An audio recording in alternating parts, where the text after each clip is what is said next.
Selamlar herkese. Her yere iki bilet kanalından ben Niyazi. Ben Betül. Bugün İspanya Endülüs gezimizin 4. bölümünde sizlerle beraber Malaga'yı gezeceğiz. Biliyorsunuz bir önceki bölümlerde Cordoba'dan başlayarak Granada, Setenil ve Ronda'yı gezmiştik. Onların linklerine aşağıdan ulaşabilirsiniz. Arkadaşlar videoya başlamadan önce like atmayı ve hype'lamayı unutmayalım. Ve aşağıdaki hesaplardan bizleri de takip ederseniz mutlu oluruz. Evet. O zaman hayatım. O zaman gezimiz başlasın. Başlasın. Fatih Premium Car Care sunar. Bu gezimizde İstanbul Sabiha Gökçen Havalimanı'ndan Sevilla Havalimanı'na uçuyoruz. İnişimizin ardından kiraladığımız aracı teslim alıp ilk durağımız olan Sevilla Fashion Outlet'e uğruyoruz. Ardından Endülüs turumuza Cordoba'dan başlayarak Granada, Setenil de las Bodegas, Ronda, Malaga ve son olarak Sevilla'yı keşfederek devam ediyor ve gezimizi burada noktalıyoruz.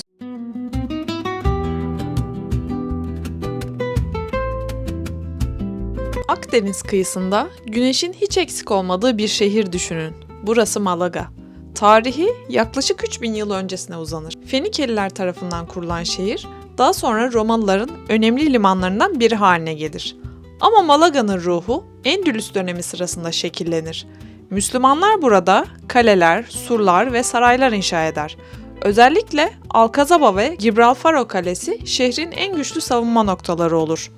Yüzyıllar boyunca Endülüs'ün en önemli liman şehirlerinden biri olan Malaga, 1487 yılında Reconquista sırasında Aragon Kralı II. Ferdinand tarafından fethedilir. Bugün ise Malaga, palmiyeleri, tarihi sokakları ve Akdeniz manzarasıyla geçmişin izlerini modern hayatla birlikte yaşatan büyüleyici bir şehir olarak varlığını sürdürüyor.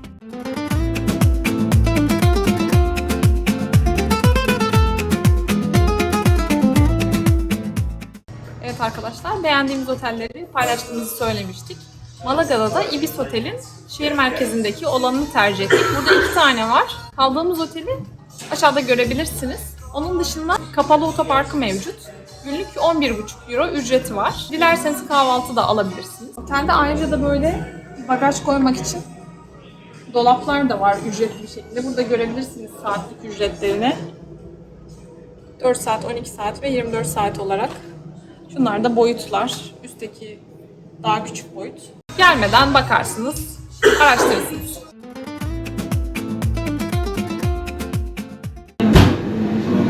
Evet arkadaşlar, kahvaltı için pazar günü olduğu için yer bulmak biraz zor ama sonunda açık bir yer bulduk.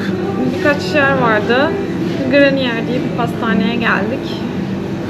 Amerikanolar 1,95 mi öyle bir şey. Klasik kruvasan da yine 2 euro bandında. Bir tane de şöyle üzeri fıstık kremalı aldık. O 4 euro. Yanına işte süt isteyip istemediğinizi soruyorlar. Bir tane de şöyle süt ısınmış. Şöyle küçük sütlükte. Toplamda 9 lira verdik. Biz bunları yiyelim, sonra devam ederiz. Çok güzel görünüyor. Üzerindeki kreması. Taze. Taze, gayet güzel. O zaman bize afiyet olsun. Sonra gezmeye başlıyoruz.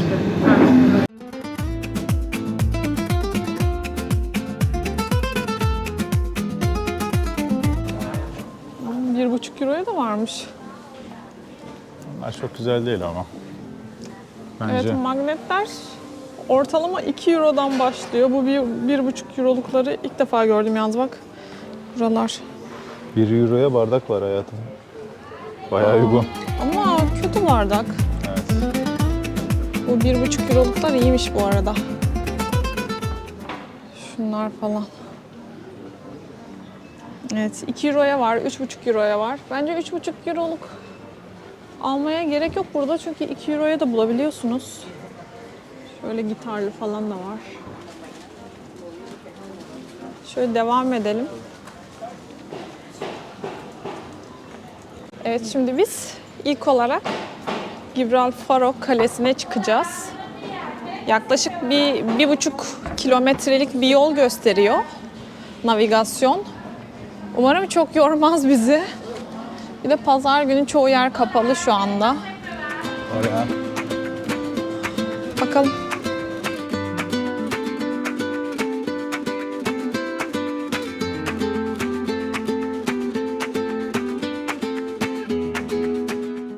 Evet arkadaşlar, şu an Malaga Katedrali'nin önündeyiz. Burası 16. yüzyılda barok tarzıyla yapılmıştır.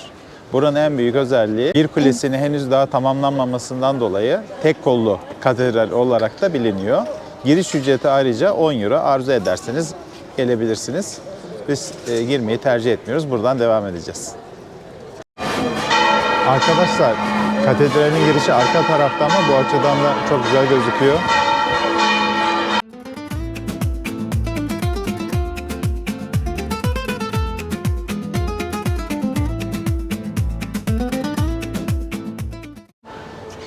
Şu an şu karşıda teras gibi bir yer var. Hemen yanında bina var. Oraya doğru gidiyoruz biz, böyle bir dik yokuş tırmanacağız bakalım. Hadi bakalım inşallah. Bayağı dikmiş burası da. Evet. Yani tepelerde oluyor genelde kaleler, normal.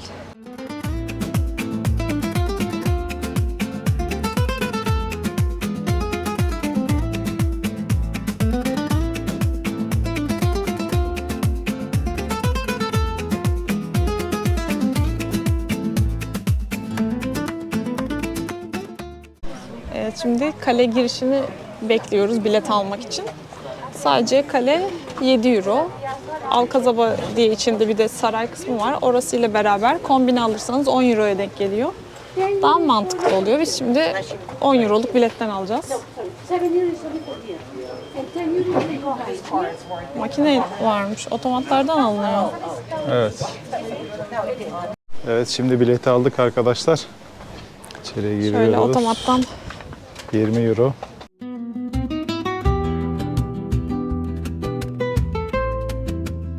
Gibralfaro Kalesi, Malaga şehrinin yukarısındaki yüksek tepede yer alan ve şehri korumak için inşa edilmiş en önemli savunma yapılarından biridir. İsmini burada bulunan eski bir deniz fenerinden almaktadır ve Arapça Jabal al-Faro yani Fener Dağı Tepesi anlamına gelmektedir. Ve bu isim zamanla Gibralfaro adına dönüşmüştür.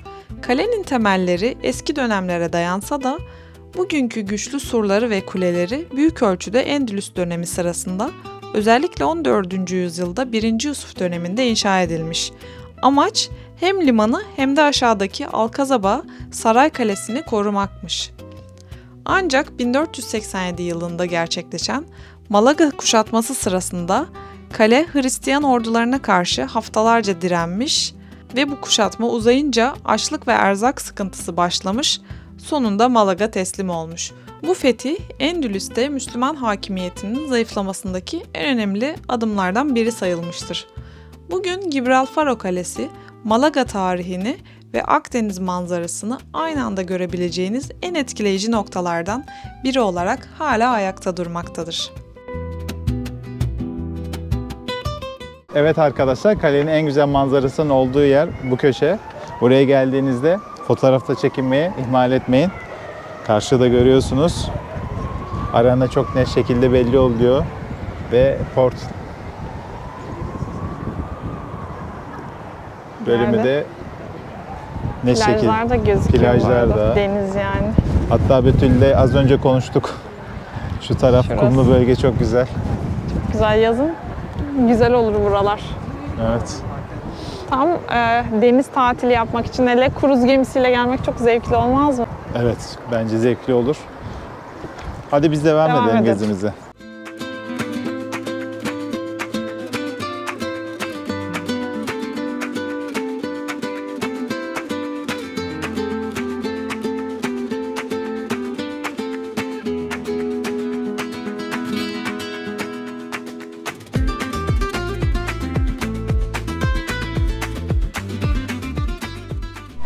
Tabii kalenin bazı bölümleri kapalı arkadaşlar. Güvenlik açısıyla. Evet, bazı yerlerde yanlarda korkuluk falan da yok. O Oraları yüzden kapamışlar. açmamışlar. Hemen yanında şöyle bir insanların yürüyüş yaptığı parkur var. Çok güzel bir yanda orman. Gerçekten Avrupa'da şehrin içinde insanların spor yapabileceği, aktivite yapabileceği çok güzel ormanlar oluyor. Evet.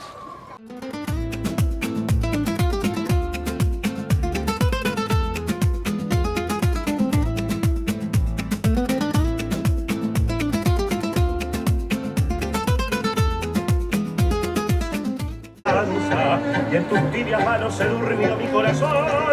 Era tan feliz y fue tan ciega mi confianza que jamás la duda vino a mi razón.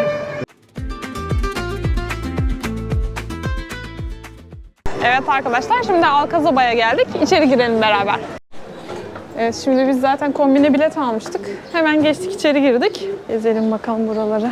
Alcazaba, Malaga'nın merkezinde yükselen ve Endülüs döneminden günümüze ulaşan en önemli yapılardan biridir. İsmi Arapça El Kasaba yani Hisar kelimesinden gelir. 11. yüzyılda Hammudiler döneminde inşa edilmeye başlanan yapı, daha sonra Nasriler tarafından genişletildi.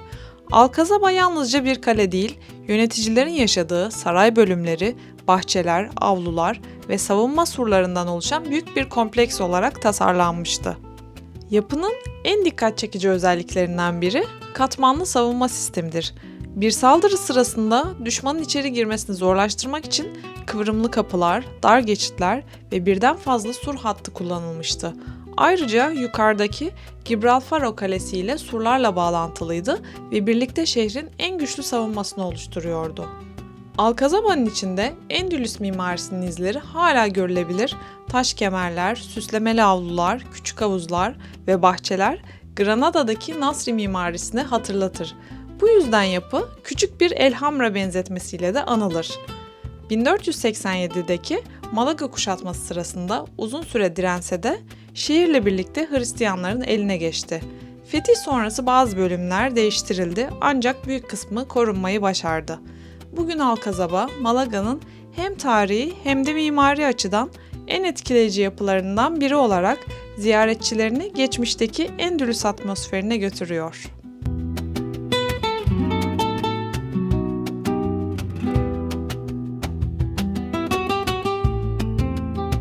Burası da Roma Tiyatrosu.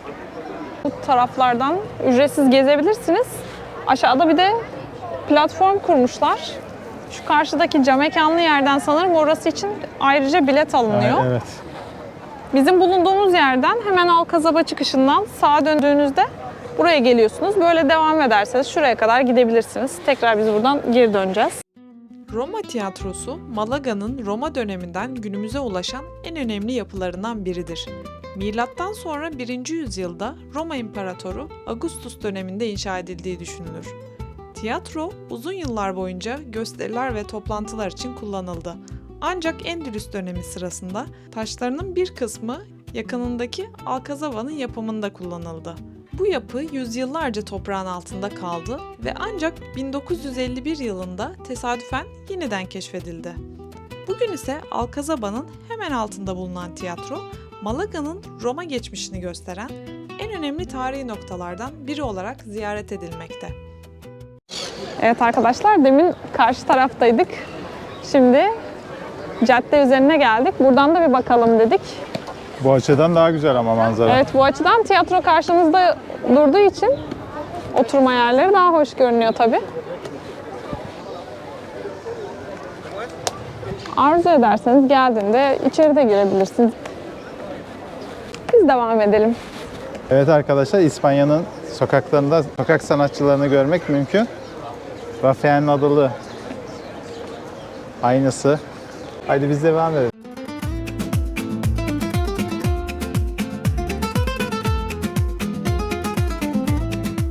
Şimdi liman tarafına geldik. Burada bir tane alışveriş merkezi var. Pazar günü olmasına rağmen açık. O yüzden birazcık da burada vakit geçirelim istedik. İsmini de şuraya bırakıyorum. Muayo Uno olması lazım. Hadi biz devam edelim.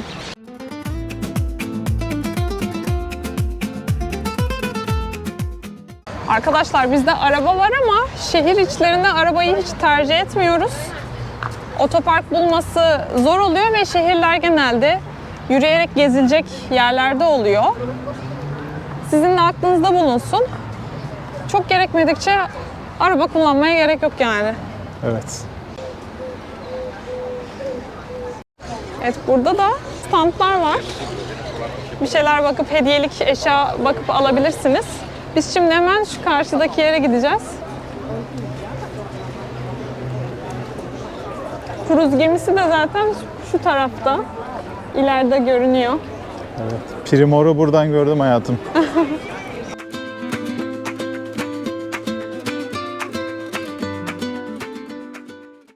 Yes. Evet, pazar günleri Malaga'da hayat buradaymış. Onu fark ettik biz. Çarşı o kadar kalabalık değildi çünkü çoğu yer kapalı. Burasını kaleden gördüğümüzde de zaten o kadar yoğun bir insan şeyi vardı ki böyle küçük nokta nokta. Niyazi'ye dedim ne kadar kalabalık. Sebebini anladık. Çok aktifler burada.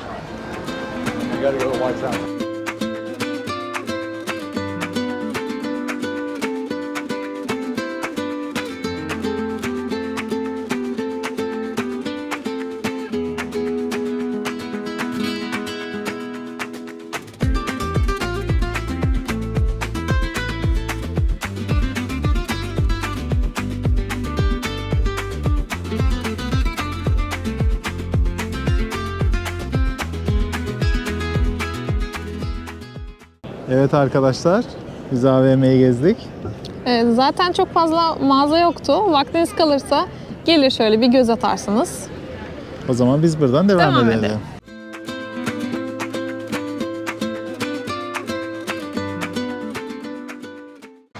Evet arkadaşlar, limandan şehir merkezine doğru giderken burada Malaga ile şehir merkezi arasında böyle uzunca bir Malaga Parkı var. Geçerken şöyle bir dekorasyon gördük ve çok güzel banklar var, oturma yerleri var. Vaktiniz olursa gelip buralarda yürüyüş yapıp değerlendirebilirsiniz. Biz şu an devam edelim.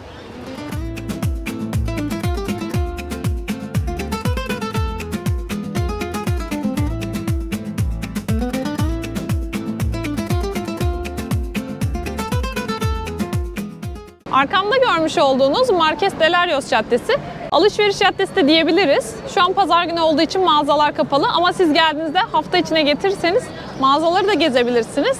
O zaman biz devam edelim. Evet arkadaşlar, şimdi burada 10.000 yorumlu bir tane churrosçu vardı. Oraya geldik. Churrosların tanesi 80 cent ve small boy'da çikolata sos söyledik. Churrosları görüyorsunuz kocaman. Şu an tadımı yapacağım. Hadi bakalım. Evet, şu an ilk bir sade tadacağım. Bayağı yağlı. Şimdi çikolatasıyla beraber tadayım.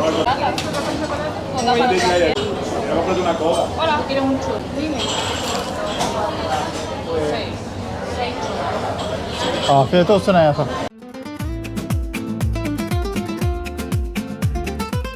Evet arkadaşlar, Malaga gezimizin sonuna gelmiş bulunmaktayız. Umarım izlerken keyif almışsınızdır. Arkadaşlar aşağıdaki hesaplardan bizleri takip ederseniz mutlu oluruz. Bir sonraki gezimiz Sevilla'da görüşmek üzere. Kendinize çok iyi bakın. Hoşça kalın. Hoşça kalın. Fatih Premium Car Care sundu.